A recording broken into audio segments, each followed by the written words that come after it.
If you've been watching this channel for a while, you'll know that I'm a big fan of the Tech 3 strategic cruisers, notably the Loki and the Caldari Tengu. Now, I've showcased the Tengu before in a previous video, a kind of fit that was a mix between exploration and PvE because I enjoyed doing both those activities. But now that I'm properly settled in a wormhole with a C3 static, well, suddenly it's much more beneficial for me to have a Tengu setup that is purely dedicated to PvE. At some point in the future, I will start taking this out into PvP conflict, but for now, I'm just enjoying ratting C3 wormhole sites. And so in this video, I'm going to show you the new and updated fit that I use for the Tengu when ratting, after I lost the last one to a bit of a PvP jump-in. This does clear the sites significantly faster, it's a little bit easier to use, and I think it works out slightly cheaper too.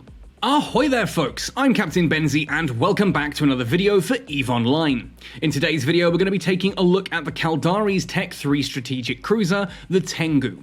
Now, as mentioned, I've already covered the Tengu before on this channel with a fit that was kind of a mix between exploration and hacking and combat, and I did end up losing that in a PvP jump-in. Part of that was mainly my fault, but the fit has been updated to help me clear those sites just that little bit quicker, that little bit easier, in order to make its cost back just that little bit faster.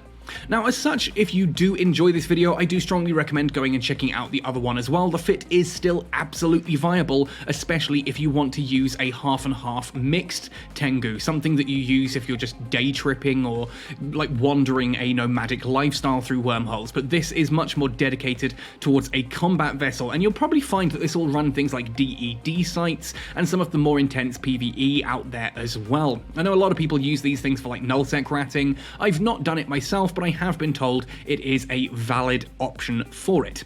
Anyway, if you do enjoy this video and find it useful, please let me know, hit like on the video, subscribe if you haven't already, and drop a comment down below. All of that really helps the channel out. It takes you a couple of seconds and helps me out massively. If, however, you do want to go the extra mile to help support this channel and keep me making content like this, I have a Redbubble merchandise store, a PayPal tip jar, and a Patreon page that you can pledge to support at. Finally, if you're fairly new to EVE Online, first of all, I've got a referral link in the description down below you can click on to gain 1 million free skill points. There is the Cat Skull Discord where you can come and talk to us and learn more about EVE Online, ask advice and ask help. Obviously, ask in the comment section too. And finally, Cat Skull, the corporation, is always recruiting. We are based in HiSec and we have a wormhole station as well. So if you're interested in wormholing, and if you're watching this video, I kind of have to assume you are at least a little bit, come join us. We'd love to have you with us. Anyway, all that said and done then, let's jump right in to talking about the Caldari's Tech 3 strategic cruiser, the Tengu. Normally, I would spend the opening segment of the video talking about the ship itself with its different stats and attributes and why it does what it does, that kind of thing, but we've already looked at that in 2 other videos. If you are new to flying something like the Tengu, I recommend watching my video about what the Tech 3 strategic cruisers actually are and how the different subsystems work, and check out the dedicated one to the Tengu. If I remember, I will put a link in the description down below, but at the end of this video, you'll see there's a whole playlist about Tech 3 strategic cruisers. Just go watch that and you'll find them in there nice and easily as well, or just search my channel. It's all there, it's all laid out with different playlists. Anyway, so let's jump in to talking about the fit. First of all, the subsystems. Now, the first one we're going to look at is the core subsystem. The Augmented Graviton Reactor is the one I've gone for here. Now, Caldari core systems, which I've got trained to 5, gives a 5% bonus to capacitor capacity and a 3% bonus to energy warfare resistance. That gives us a total of 25% additional capacitor and a 15% resistance to things like muting and energy Nosferatus. That is already really powerful, because one of the things you're going to encounter a lot in C3 ratting sites is neutralization. So having your ship a little bit more resistant to that, a bigger capacitor so there's more for them to neutralize in the first place, plus resistance meaning that their newts don't do quite as much, is really, really helpful. And especially since this is going to be an active tank ship, it helps us just keep our capacitor stability up that little bit higher, whilst also being able to, handle the neutralization coming onto us. Now, the roll bonus of this also gives us a 20% bonus to the ship power grid output, and 2 mid slots and 2 low slots. Finally, a 50 gigajoule capacitor capacity. So remember, you're getting 50 gigajoules of capacitor capacity on there just from this directly. Then the skills are going to add another 25% on top of all of that, and then you're going to get that resistance on top. Really, really useful. That 2 mids and 2 lows gives us a bit of versatility when it comes to fitting, but it's mainly for the resistance, the capacitor power going on there. For the defensive subsystem, normally with a Tech 3 cruiser, I go for the Covert Ops one. I like to have a Covert Ops cloak on a ship where possible, because it allows me to move through wormholes nice and stealthily and undetected. If someone does try and jump on me, I can warp out to a safe point, cloak up, and then good luck to them trying to find me. It's not going to happen at that point. That said, the downside of the Covert Ops version of this, of the Tengu defensive, is that it, one, makes you slightly bigger, so you're easier to lock onto, larger signature radius, and it also doesn't have quite as many slots as the defensive subsystem here does. It's lacking the low slot for starters, and so it does have that trade-off with it. Now, ultimately, you can go for the Covert Ops version here. The additional high slot that the Covert Ops will give you is just for your Covert Ops cloaking device, and the loss of the low slot, well, we'll talk about that in the fitting section later, but I'm sure you can figure out what you'd take out and what you're going to be sort of the positives and the negatives for that. You'll also notice that the Covert Ops one doesn't have quite the same tanking capability. It's a little bit lower, not hugely a problem. Like, I did run this with the Covert Ops for a while, and it works fine, but we're trying to optimize this to run the sites as quickly as possible. Now, this is good for me because C3s are something that I'm always connected to. There is always a C3 static next to our home system. This gives us the opportunity to jump in and always have some form of combat available, only one system across from where we are. So the Covert Ops cloaking device isn't quite so important, especially if you've got friends nearby who are keeping an eye on D-scan with you. 3 mid slots, 1 low slot, 500 additional shield hit points, 100 additional armor hit points, and a further whopping 300 gigajoules of capacitor capacity. And remember, that is still getting multiplied by the Augmented Graviton Reactor. Now, the Caldari Defensive Systems bonuses skill, again I have this trained to 5, is a 10% bonus to shield booster effectiveness. 50% additional boost per cycle of shield is nothing to be sniffed at. That is really, really powerful. And you get a 10% bonus to the benefits of overheating the shield boosters as well, which means if you do have to overheat, if you're suddenly taking a bit more damage, you're getting another 50% bonus of the overheat effect. So it means that when you overheat your shield booster, it just does big, big things. Just don't be me, and remember to stop overheating it eventually before it burns out. I'm notorious for that. Carry nanite paste, and remember the fact that the Tengu itself does actually have, while we're on the subject of overheating, if we go into the traits here for the ship, Caldari Strategic Cruiser, 5% reduction in module damage from overheating, and a 10% bonus to nanite repair paste repair speed. So carry nanite repair paste with you. If this is trained to 5 like it is for me, 25% reduction in the damage from overheating is really nice, and that 50% bonus to nanite repair paste repair speed means things just go so much faster. You can jump out of a site, you can start using nanite repair paste and just watch as all of your modules repair all the heat damage that you've done to them.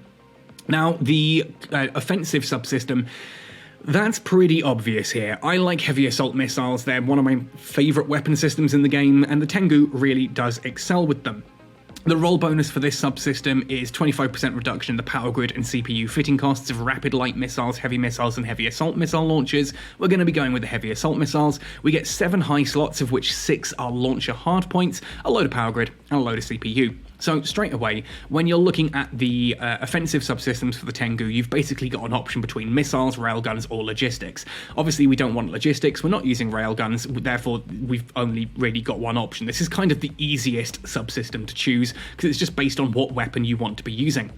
Now, again, Caldari Offensive Systems, I've got trained to 5. That's giving a 5% bonus to the kinetic light missile, heavy missile, and heavy assault missile damage, 25% at full training. I forgot to, properly put heavy weight on this in the previous Tengu video. It is only kinetic. There is no real point if you're wormhole ratting carrying anything other than Scourge missiles, whether that's Caldari Navy Scourge heavy assault missiles, or the Scourge Rage heavy assault missiles, or Scourge Javelin heavy assault missiles, just Scourge. We're going up against sleepers who have omni resistances anyway, same resistance to every damage type. We may as well be going for the one that we get a 25% bonus to the damage of. Absolutely just Scourge missiles. We then get a 7.5% bonus per level to Rapid Light Missile, Heavy Missile, and Heavy Assault Missile Launcher rate of fire. 37.5% additional rate of fire is nothing to be sniffed at. Big, hefty damage coming out of that. And a 10% bonus to Heavy Missile and Heavy Assault Missile Velocity. That is additional range, 50% additional range. And that means even the Rage Heavy Assault Missiles actually have some really respectable ranges to them. Finally then, for the subsystems, we have our propulsion. This is where things can be a little bit either way. I go for the fuel catalyst, but there is the weight limiter will also work. I just prefer the fuel catalyst. This gives us 2 additional mid slots as its roll bonus, and its propulsion systems, again, trained to 5, 10% bonus to Afterburner Velocity bonus, 50% from the Afterburner there, and a 10% bonus to the benefits of overheating Afterburners and micro warp drives. We're not fitting a micro warp drive, we don't need a micro warp drive, we're going to be sticking with an Afterburner, so 50% additional velocity bonus for it, so it's going to be going significantly faster, and we're getting that 50% bonus to the benefits of overheating. Once again, learn to overheat, train up your thermodynamics skill, carry nanite repair paste, and really enjoy it. Go ham. Lol, because we're using hams, right? Anyway, that's the subsystems. With that said and done then, let's look directly at the fit itself. Now, obviously, high slots here, we are going for Heavy Assault Missile Launcher 2s. Get the Heavy Assault Missile Launcher skill all the way up to 5 so that you can start using the Tech 2 versions. The Rage missiles, Rage Heavy Assault Missiles and Javelins are both really useful. More the Rage than the Javelin, thanks to the range bonuses that we have on the Tengu. The Rages do really well. You can see here, Scourge Rage Heavy Assault Missile, 32km range. The furthest that enemy ships like to orbit away are the upholders. Upholders like to orbit around 30 kilometers, so you will be in range even with the Rages. If you're struggling to keep range on them, that's when you swap to Caldari Navy Scourge Heavy Assault Missiles. I don't really bother with the Javelins, there's just no real need for them. The Rage do more damage if you're in range, as do the Caldari Navy. We don't need the extreme ranges of the Javelin versions. Not to say you can't fit them and use them if you want to, I just personally don't see the point. Remember, Scourge, Scourge, always Scourge, only Scourge. The other high slot then is our Utility Sisters Expanded Probe Launcher. You can just go for a core probe launcher here, something to help you scan down and exit if your wormhole collapses or you have to run away. But for the most part, I go for the Expanded purely because I sometimes like to launch out combat scanners just to scare off other people and think that I'm hunting them. It doesn't always work, but it can be a nifty little trick. For the mid slots, we are shield tanking, so I've gone for a Pith C-type large shield booster, and arguably you can go a bit higher. You might need an implant for your power grid or CPU in order to cram that in. Pith C-type large shield booster gives us some really nice defenses here. You'll see shield boost rate active here, 184.9 HP per second. That's cold. If we start to simulate this, we've got the other bits going on, 184.9, really quite nice stuff going on there.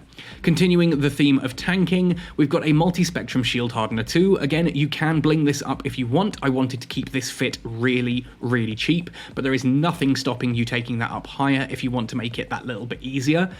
We've then got a Pithum B-type Electromagnetic Shield Amplifier, just to keep up the electromagnetic resistances here, and we have a Shield Boost Amplifier 2. That is how we're getting the whopping 592 HP per 3.2 seconds out of the C-type large shield booster. Again, these can be blinged, but it's entirely up to you. This fit is kept cheap at under 700 million compared to the previous one being like 1.1 billion, I think it was, so it's designed to be that little bit cheaper. We then have a Republic Fleet large capacitor battery. This can be a Thucker large. Some people prefer either way, depending if you prefer the resistances to E-War or if you prefer the larger capacitor. It's kind of neither here nor there. I've tested both work just fine. And can I tell you which one's better than the other? Not really. They both kind of feel the same to me. So whichever one's cheapest, whichever one you can fit in, go for that one. We then have a Target Painter 2 for application. I was running a computer before because the computer I felt gave me the ability to also go for the longer range if needed. I found I never really needed the range script, so just going with the Target Painter 2, it's a little bit better. Signature radius modifier makes the targets bigger, especially nice on the frigates or even things like the upholders. As I said, they like to keep their range a bit, so having them have a bigger signature radius works really quite nicely.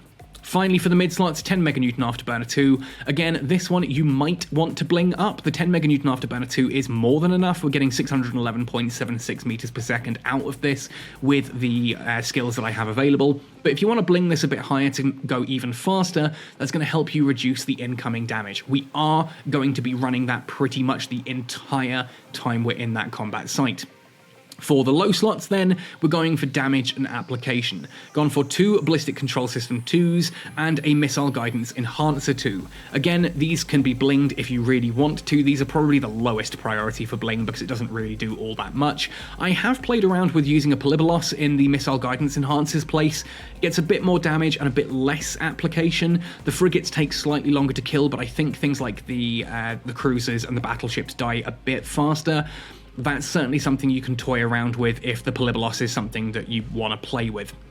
Finally then we have our rigs. I've gone for a medium rocket fuel cache partition. This is just to get that little bit of extra range out of things. We then have medium ancillary current router 1 and medium capacitor control circuit 1. This is just to help with the capacitor on the ship. You can see here we're sustainable at 41.2% with everything running. That does give us the ability to be neuted by 1 or 2 newts, the smaller ones.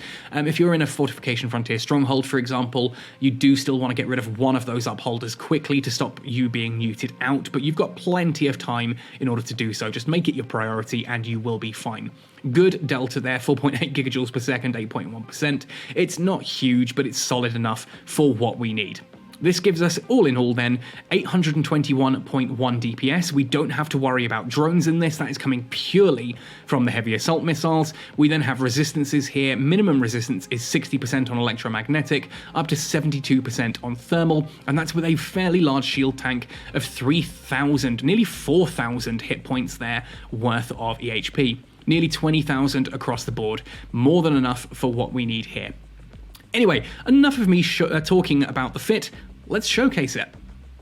Now, normally I like to showcase these ships in a Fortification Frontier stronghold, but today, to break things up a little bit, I thought I'd show you how a solar cell works, because this is a different C3 combat site that has different triggers and a few different scary things in it. Fortification Frontier strongholds are arguably the easiest of the C3 sites, which is why they're my favourite. They're quick and easy to clear, and there's not much risk in them. Solar cells, on the other hand, the most notable risk is that there are ships in these that can scram you, and a scrammed ship means you can't run away. Now, that means if the rats are about to kill you, you can't flee to safety to go and heal up and then come back in and try again. It also means if you spot someone on D-scan, you need to make some quick decisions, and it can be a problem. Anyway, so we're here in the site. We are going to drop the mobile tractor unit. We're going to bookmark it because, yes, we're going to bookmark it. Bookmark your freaking mobile tractor units. Seriously, if you have to warp out, you will thank me for that later. And then we're going to start clearing the wave. Now, the first wave is an Emergent Preserver frigate, which webs, scrams, and newts. That's a little bit scary. It's also annoyingly the trigger, so we can't kill it early. The second ship is an Awakened Upholder, and if you've run Fortification Frontier strongholds, you'll know about these ships. Yeah, they're the good old fun ones that web and newt and like to keep at 30 kilometers away from you. They're why we need 30 kilometer range weaponry when running C3 sites. The third and final ship in this wave is a Sleepless Defender. This is a battleship that hits pretty hard and has webs. So with that information, knowing that you can't kill the Emergent Preserver despite the fact that it has the web scram and newt, means we're going to go after the Upholder first. That webs us, that newts us. Newts are obviously going to cause us to run out of capacitor. No capacitor means no shield, no afterburner, and no multispectrum shield hardener. And if we are webbed, then we're being slowed down. The Tengu relies on its small size and relatively fast velocity to avoid most of its incoming damage. If you're being webbed, you're being slowed down, and the slower your ship goes, the more damage you're going to take. So that Awakened Upholder needs to go first. It's got a web, it's got a newt. We don't like either of those things. Kill it. Second target then is going to be the Sleepless Defender. This is the battleship. It does web us, but it's not a huge issue. We're just going to have to deal with that. The problem with the Sleepless Defender is it does mad amounts of damage from its turrets. Therefore, you need to keep up your traversal. You can see I'm trying to fly perpendicular to it. Basically, I want the Sleepless Defender always almost directly to my right or to my left, not in front of me, not behind me, because then it's going to have an easier time hitting me. You can do this via manual piloting, which is what I'm doing here. You can also set up an orbit, and the tighter the orbit, theoretically the better, but I tend to go for about 5,000 meters with this Tengu against these battleships, but even then about 10,000 should work as well, depending on the actual speed that you're going at the time.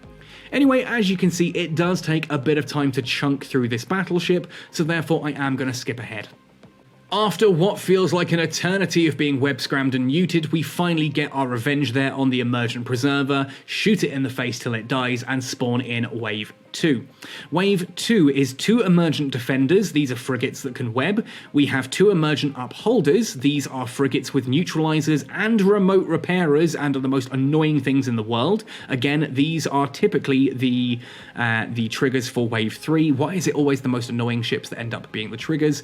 Then we have cruisers. We've got 3 Awakened Defenders, these are straight up DPS ships, and 1 Awakened Upholder. That is a web and nuke cruiser, like we saw in the first wave, like you're probably familiar with from Fortification Frontiers. Now, when it comes down to it, that Emergent Upholder, those Emergent Upholders are going to be our biggest issue here because those remote reps are annoying as all hell and they have newts. Unfortunately, they are the triggers, so we can't kill both of them. We're going to kill one of them quickly to get rid of that remote repairing ability. Then we're going after the Awakened Upholder for the exact same reason as Wave 1. Web plus newt on the same ship means get rid of it. Fortunately, they tend to be fairly low HP, so they die nice and quickly. You can see that that's going down fairly quick. No problems at all there. Again, they do like to orbit at 30 kilometers. I would try not to approach them directly because that's going to wreck your traversal and can cause you to take a sudden bout of damage. But in fairness, on this wave, the incoming DPS is fairly low. With the Awakened Upholder down, it's kind of a free-for-all. Whatever you want to go after, go for. I would theoretically go for the Emergent Defenders first, as they have webs and those are going to slow you down, but also the Awakened Defenders, the cruisers, those have got high amounts of DPS, they're the highest amounts of DPS of these ships, so we do want to kind of take them out nice and quickly too, just to reduce incoming damage. It's kind of up to you which order you do that in, different strokes for different folks. This time around though, we don't have any scrams, so if something does appear on D-scan, we can warp out quickly without having to worry about it. Now, whilst I am killing these other bits, it is worth briefly talking about those scrams and what you do under that situation. It's only the first wave that has them, but if you're scrammed, what do you do if someone does try and jump you? You spot someone on D-scan and you think, yep, they're coming after me. Basically, you kill the Emergent Preserver. You accept the fact that it's going to trigger Wave 3 early and just get out of there. Kill that Wave 2 early. You're going to kill that Emergent Preserver, trigger Wave 2, and then just fly out of there as quickly as possible. Like, be ready to spam the warp button the second that ship dies, because otherwise you're going to have 4 frigates, 4 cruisers, and then still whatever was left of the first wave on you, and that's a lot of incoming damage. That can be big, big problems. At this point as well, you can also see why those Emergent Upholders are so infuriating. If you're watching the health on that Emergent Defender, it goes down a couple, and then it goes up again. It's like 2 steps forward, 1 step back, 2 steps forward, 1 step back. That Emergent Upholder is remote repairing it, and there is nothing we can do about that. We cannot kill the Upholder ahead of time. We just have to grin and bear the fact that it is going to draw out these fights for as long as possible. Anyway, with that said, let's move forward to Wave 3. Oh, it is such a good feeling to finally get to finish off that Emergent Upholder and be done with its freaking remote reps. Irritant, thy name is Emergent Upholder. Anyway, Wave 3 then, the final wave. We have 2 Awakened Defenders, standard DPS cruisers, nothing special about those. We do, however, have 2 battleships, a Sleepless Preserver with remote repairers, and a Sleepless Defender with a web. Both of those ships hit pretty hard, so we're going to need to be careful to keep up our traversal to the best of our ability. Now, despite the fact that the Sleepless Preserver does have remote reps, I do tend to go after the cruisers first, because the remote reps on those battleships actually tend to be fairly slow to activate, and it's not really much going on. So we're just going to shoot through the cruisers as quickly as possible, then go after that Sleepless Preserver, and then after the Defender. The reason we go for the Preserver before the Defender, despite what I've just said about the remote reps, is because Sleepless Defenders are big tanky battleships, they've got a lot of health, and the Sleepless Preserver will therefore draw that out like you would not believe. You can theoretically go for the Sleepless Preserver first. The Tengu's got more than enough tank to handle everything. It's just, again, kind of up to you. I'm going to start orbiting the Sleepless Preserver just to get some nice high traversal up on it so that I can not worry about that ship. And at this point in the anomaly, I'm pretty happy with how things are going. You can see things are going nice and quickly here as well. Enemies are dying. Mobile tractor unit's going to be dragging that loot in comfortably. We can just do what we need to do. Now, I'm watching this footage back and wondering to myself, why on earth am I shooting the Sleepless Defender? That just seems like a silly thing to do. Obviously, I've clicked the wrong target. There we are, I'm now back on the Sleepless Preserver. That's better. Don't embarrass yourself in front of all of your viewers, Benzie. It's a bad, bad idea. But there we are. We're now going after the Sleepless Preserver. Remember, the remote... Wow, that completely did not want to come out of my mouth there. The remote repairers do not work on the ship itself, so the Sleepless Preserver is not able to repair itself. That's why we're going to go for this one next, just to be able to chunk that one down and kill everything else without the reps meaning a thing. But there we go, folks. That is pretty much everything you need to know about this Tengu. But this is, what, a 45 million-isk worth of blue loot site?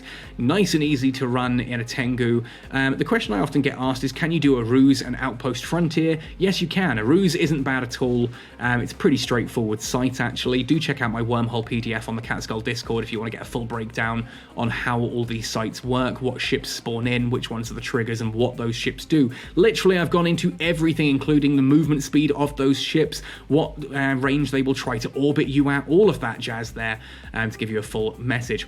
The Arus, the ships tend to warp in at far ranges from each other, so there's a little bit of running backward and forward. Means it takes a little bit longer to clear than I'd like. It's not a difficult clear, it's just it takes longer than it should because of the spawn distances. As for the outpost frontier strongholds, yeah, those are the toughest sites in C3s. The opening waves aren't too bad. Like the first wave, you've just got a couple of, 3 sentry towers and a cruise and a battleship.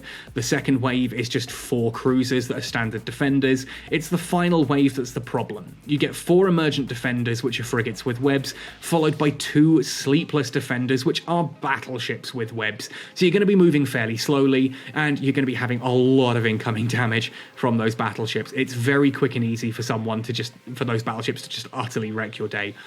So it's a difficult site, but it is doable. It doesn't even take that long to do comparatively. It's just the amount of alpha damage coming at you in that final wave of battleships does mean you're going to need to keep up your traversal and really learn how to manually pilot effectively. Anyway, with that beautiful explosion there of the Sleepless Preserver, that is everything I have to say for this particular video. Let me know what you think of this. Try that Tengu fit out. It's in the description down below so you can copy it into game or into Python. Give it a spin. Let me know how you find it. Otherwise, folks, happy sailing and see you in New Eden.